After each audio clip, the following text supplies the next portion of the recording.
Air itu kelihatannya lembut ya, tenang, jernih, kayak simbol kedamaian yang sering kita jadikan wallpaper supaya kelihatan hidup. Tapi di balik ketenangannya, air itu punya sikap. Dia nggak teriak, nggak ngamuk. Tapi kalau kamu nekat melawan arusnya, ya siap-siap aja ditampar realita tanpa drama. Air nggak butuh emosi untuk nunjukin kekuatannya. Dia cuma tinggal jadi dirinya sendiri dan itu sudah cukup buat ngejatuhin apapun yang sok kuat. Masalahnya, kita manusia sering lebih keras kepala dari batu karang. Hidup bilang, ayo maju pelan-pelan, tapi kita malah ngegas. Ngotot pengen jalannya sesuai ego. Perubahan datang, kita lawan. Realita datang, kita bantah. Tuhan kasih tanda, kita pura-pura nggak lihat. Sama seperti orang yang nyebrang sungai tapi maksa berenang ke arah yang berlawanan. Nggak tenggelam karena air, tapi karena keangkuhannya sendiri. Padahal ya, hidup itu punya ritme, punya alurnya sendiri. Sama kayak air yang selalu bergerak maju, hidup juga nggak nunggu kamu siap atau nggak siap. Kalau kamu ngikutin alurnya, kamu jalan. Kalau kamu maksa jadi pusat semesta, kamu capek sendiri. Yang pertama, mengalir itu bukan pasrah. Itu pinter. Orang yang bisa mengalir bukan berarti kalah. Mereka cuma tahu kapan harus bertahan dan kapan harus lepas.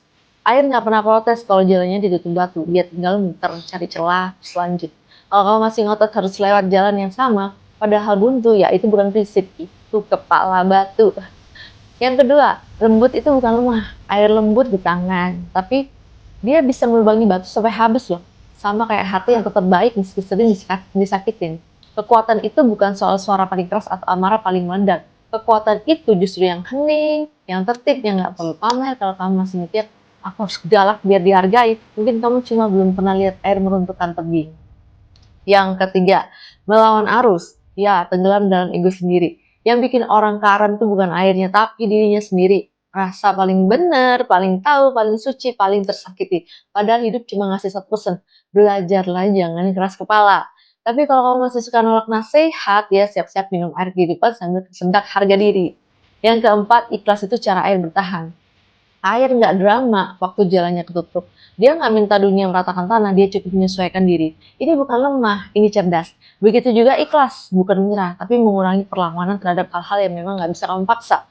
Yang selaras sama aliran hidup itu enteng jalannya, itu yang kelima.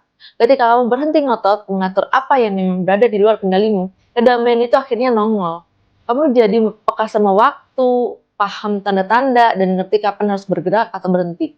Dan di situ kamu ketemu dirimu sendiri, versi yang lebih tenang, lebih dewasa, lebih sadar.